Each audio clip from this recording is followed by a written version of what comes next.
فاختہ کا جوڑا اڑتے اڑاتے چگتے چگاتے خوبصورت موسم سے لطف اندوز ہوتے ہوئے کسی گھنے جنگل میں جا پہنچا۔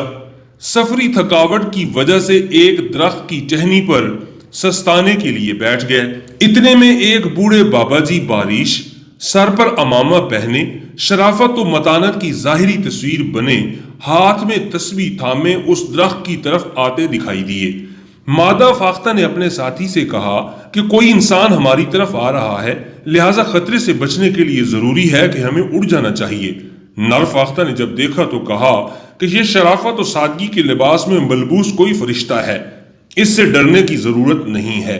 اتنے میں وہ بھلا مانس درخت کے نیچے آ پہنچا۔ اپنی کمان سے تیر اس مہارت سے مارا کہ نر فاختہ نے تیر کا شکار ہو کر زندگی کو ہمیشہ کے لیے الوداع کہہ دیا۔ سلیمان علیہ السلام کی حکومت تھی جو پرندوں کی زبان بھی سمجھتے تھے۔ مادہ فاختہ اڑی اور جا کر سلیمان علیہ السلام سے ساری رودات سنا کر انصاف طلب کیا۔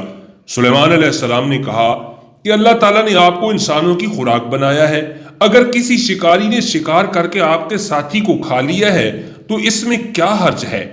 مادہ فاختہ نے جو خوبصورت جواب دیا، اس میں میرے اور آپ کے لیے بہت بڑا سبب پوشیدہ ہے۔ فاختہ کہنے لگی کہ اے سلیمان علیہ السلام، شکایت اس چیز کی نہیں ہے کہ اس نے میرے ساتھی کو شکار کیوں کیا ہے، بلکہ شکایت اس چیز کی ہے کہ اس نے دھوکہ کیوں دیا ہے اپنی شرافت و سادگی کا، اور تیر اپنی بغل میں چھپا کر میرے ساتھی کا شکار کیوں کیا ہے۔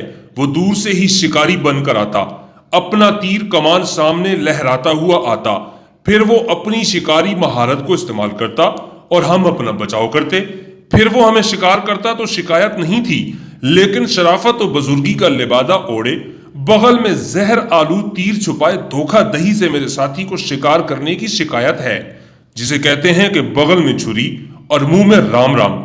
سلیمان علیہ السلام چونکہ اللہ تعالیٰ کے پیغمبر تھے، ان کی حکومت ہواؤں، فضاؤں اور چرند پرند پر بھی تھی، یقیناً انہوں نے انصاف ضرور کیا ہوگا۔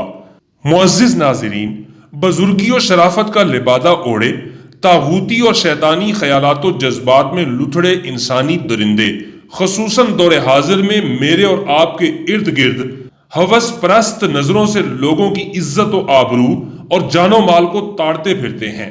ایسے ناسوروں کو پہچان کر زندگی گزارنے میں ہی عافیت ہے۔ ملک پاکستان میں ان شرافت و بزرگی کے لبادے میں چھپے شیاطین اور طاغوتوں نے کئی گھرانے تباہ و برباد کر دیے ہیں۔ دین اسلام کے اصول و فرامین پر عمل کرنے میں ہی عافیت ہے۔ اس پیغام کو دوستوں کے ساتھ شیئر کریں تاکہ آپ کی وجہ سے کوئی بھی گھرانہ ٹوٹنے سے بچ جائے۔ ریئل ڈائری پی کے چینل کو سبسکرائب کر کے گھنٹی کے بٹن کو دبانا نہ بھولیں۔